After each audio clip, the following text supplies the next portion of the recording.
The long-awaited video is here. Not with the cut ones where you watch. This one are the full updates. Tinibu Minister of Foreign Affairs drama with Canadian female politician over Christian genocide.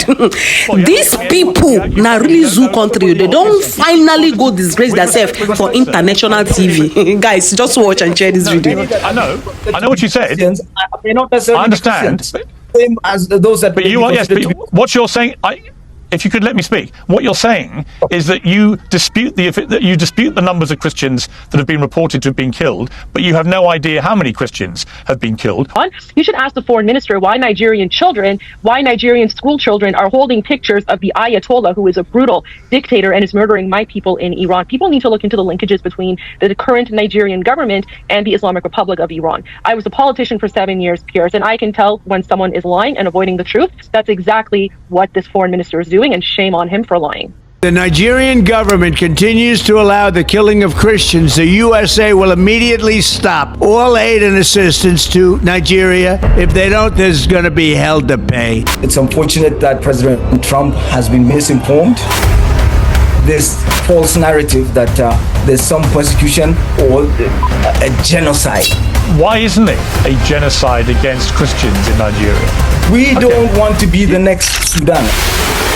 You dispute the numbers that have been reported to have been killed, but you have no idea how many Christians have been killed. We are not hiding any facts.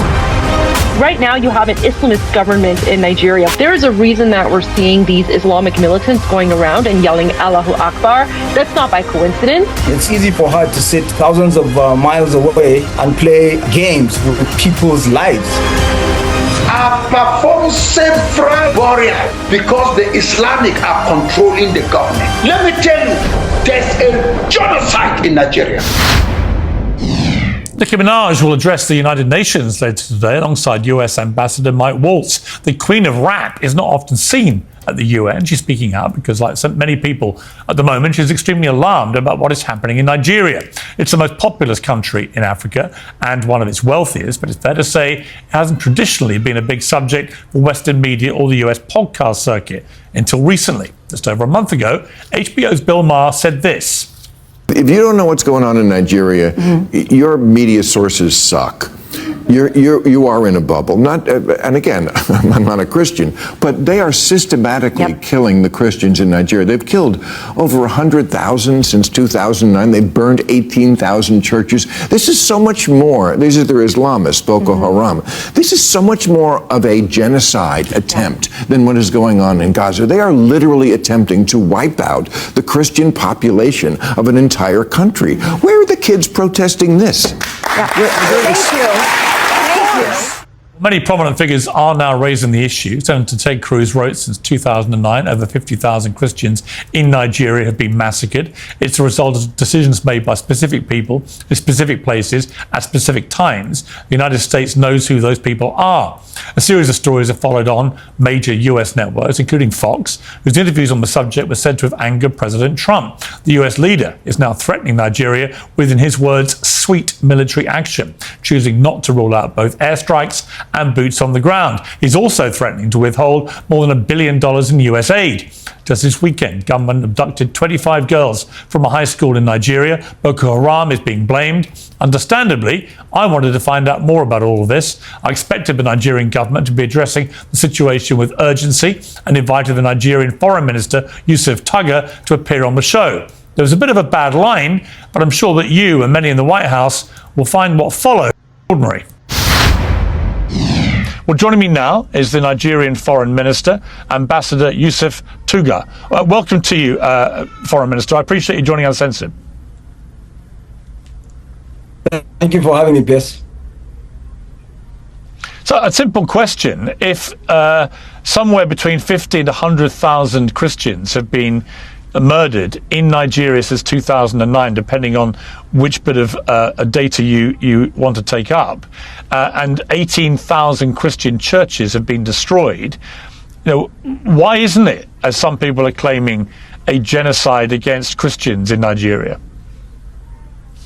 Well, to begin with, those figures are completely and totally inaccurate and false. And many in the media have examined them, they fact-checked them, so they come from Inter-Society and Open Doors, and they've been shown to be totally inaccurate.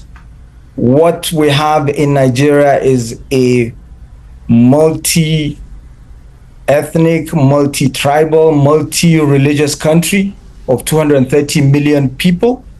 Our nation building project is not an easy one.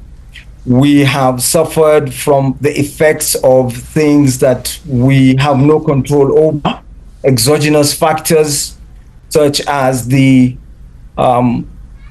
breaking up of the Libyan state, the killing of Gaddafi, the proliferation of weapons and fighters that have cascaded down to the northern fringes of Nigeria and beyond, and have affected the entire region. The failure of the EU Sahel strategy over the years.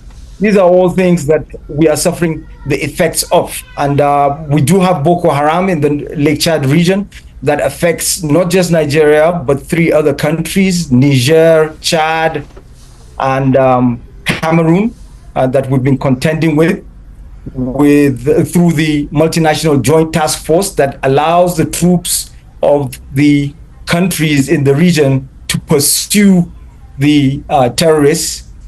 50,000 insurgents and people that were caught in the region of the insurgency having surrendered, and we were in the course of processing them, and some were being rehabilitated, others were being processed through the legal system when Niger had to pull out because of the failure of the EU Sahel strategy and the military coup that was experienced in Niger, Burkina Faso, and Mali.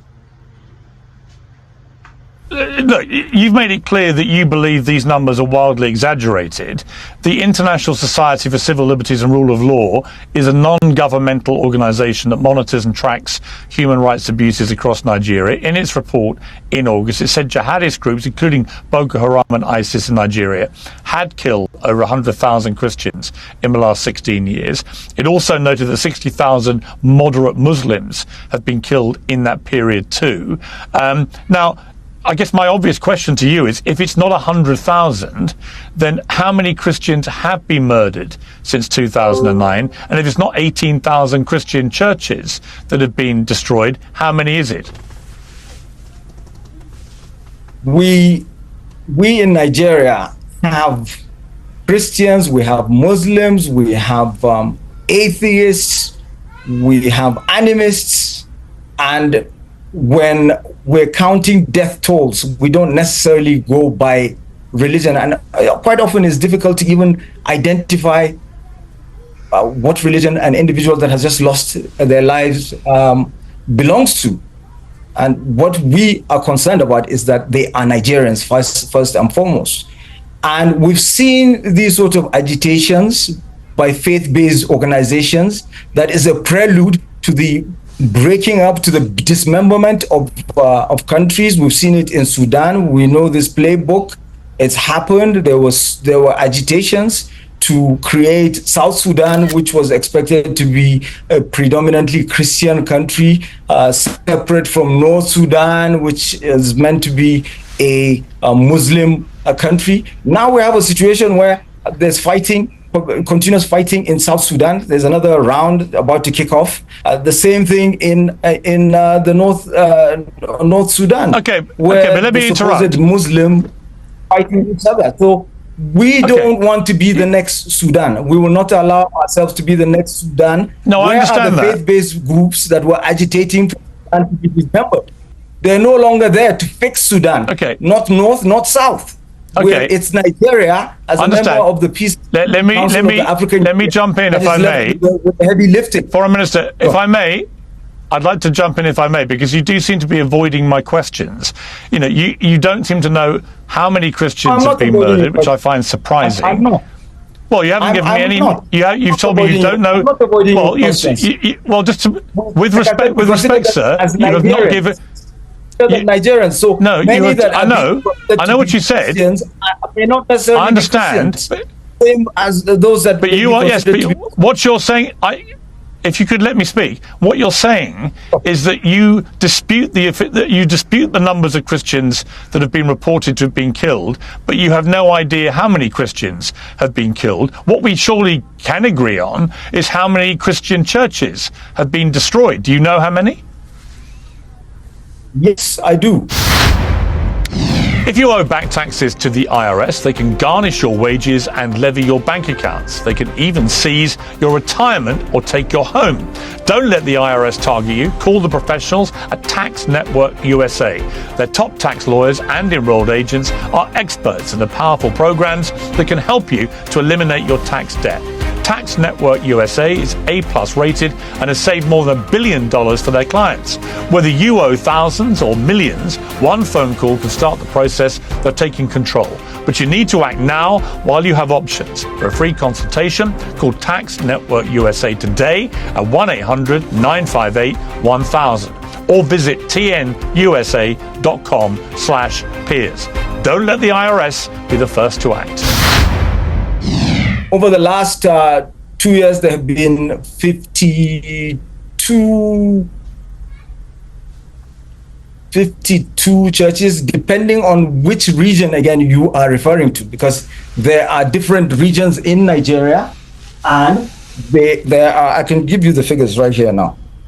So, well, how many since 2009? Since 2009, since the last 5 years, the attacks, not destroyed, attacks on churches, 102. So we're not hiding any figures, you see. It's important to understand this. Same way that there are mosques that are destroyed. I don't even have to mention that. Nigeria is configured in such a way that you have Muslim and Christian populations all across the country. There are, of course, states out of the 36 states that we have that have a high concentration of Christians, the same way that there are states where you have a high concentration of Muslims.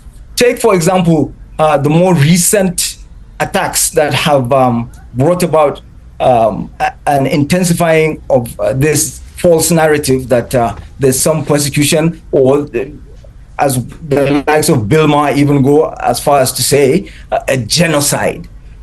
The ground well, it's zero actually for that more than Bill Maher. If I may jump in again. If I may play you.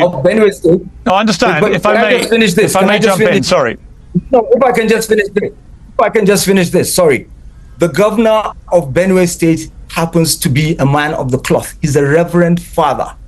He's a Catholic. So you can see how it is impossible for him to be concealing what is happening. He would be screaming at the top of his voice if indeed there was some genocide, or if there was some specific calculated targeting of Muslims, of Christians. But he knows there isn't, and that is why he is not doing so.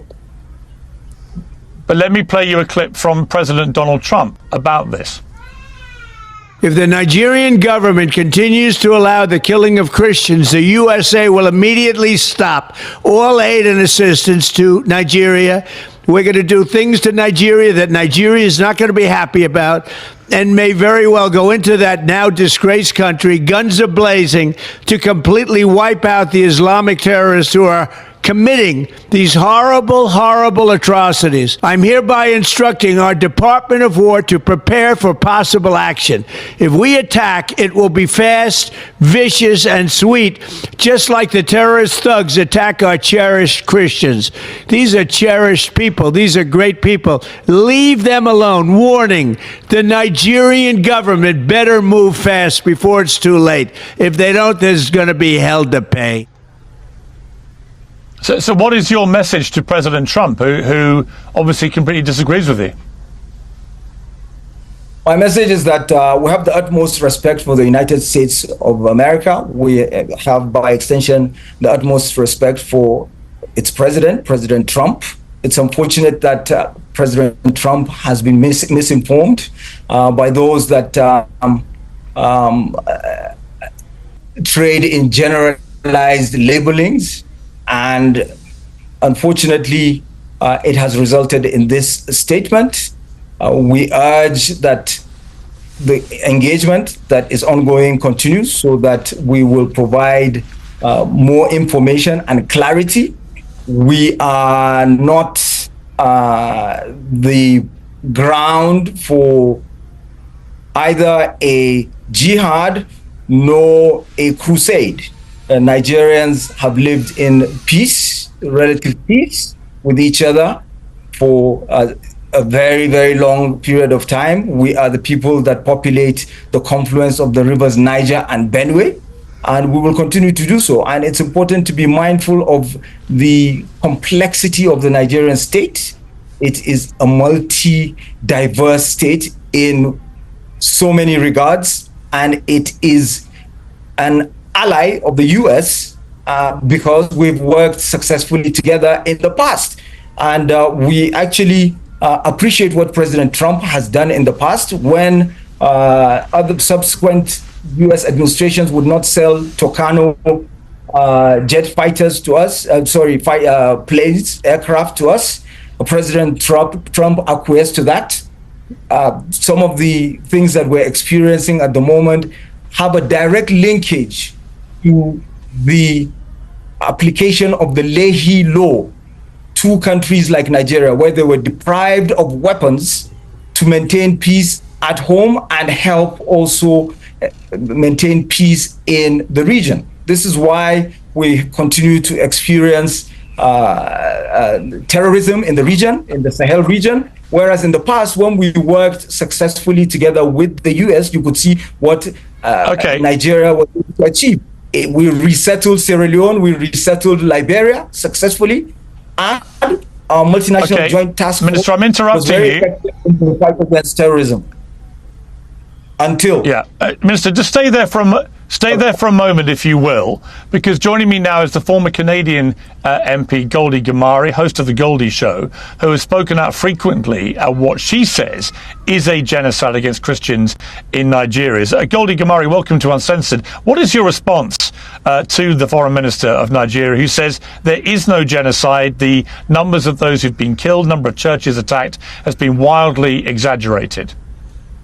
Well, first of all, Piers, thank you for having me on. It's a pleasure to be here. Piers, if it walks like a duck and it talks like a duck, it probably is a duck. There is a reason that we're seeing these Islamic militants going around and yelling Allahu Akbar. That's not by coincidence. There's a reason that they are attacking Christians on Christmas Eve. Let's not forget that back in 2014, almost 300 Christian schoolgirls were kidnapped by these Islamic militants. 80 of them, their whereabouts are still unknown. Piers, what's happening in Nigeria is jihad. It's the exact same thing that happened on October 7 by Islamists when they broke into Israel and murdered Jews yelling Allahu Akbar. It's the exact same thing that ISIS terrorists did to the Yazidis in Iraq. It's the exact same thing that happened in Lebanon. Here's the only difference between what's happening today in Nigeria versus what happened 1400 years ago when the Muslim Arab invaders came to Persia is that back then people did not have cameras, but today they do. It is 100% jihad. We've seen it before. This is how the Islamist playbook always happens. Well, I don't think that the foreign minister was denying that bad things have been happening. He's just denying that it constitutes a genocide and that the numbers of reported because his deaths government of is a part of it. Of murders of Christians. I think his government is complicit. Right now, you have an Islamist government in Nigeria. One of the things that he didn't mention to you is that typically it's been a constitutional convention in Nigeria that if the prime minister is Muslim, then if the president is Muslim, then the vice president is Christian. If the president is Christian, then the vice president is Muslim. This is intended to have a proper representation of Nigerian population. Right now, you have a Muslim president, and then they decided to choose a Muslim vice president, and so there is actually no Christian representation in the Islamist government. By the way, this is a government that is working closely behind the scenes with the Islamic Republic of Iran. You should ask the foreign minister why Nigerian school children are holding pictures of the Ayatollah, who is a brutal dictator and is murdering my people in Iran. People need to look into the linkages between the current Nigerian government and the Islamic Republic of Iran. I was a politician for 7 years, Piers, and I can tell when someone is lying and avoiding the truth. That's exactly what this foreign minister is doing, and shame on him for lying.